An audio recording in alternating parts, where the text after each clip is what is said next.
இலவசம் கிடையாது.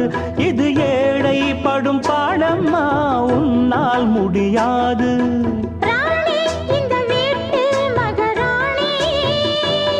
உங்க பாணி புது பாணி தள்ளி போனே. மணக்கு மல்லிகை மஞ்சத்தில் விரிச்சு கணக்கு பண்ணுங்க, கன்னி பொண்ணு இருக்கு மாமா. சிரிச்சு மயக்கும் சின்ன பெண் உனக்கு எதுக்கு இப்படி புத்தி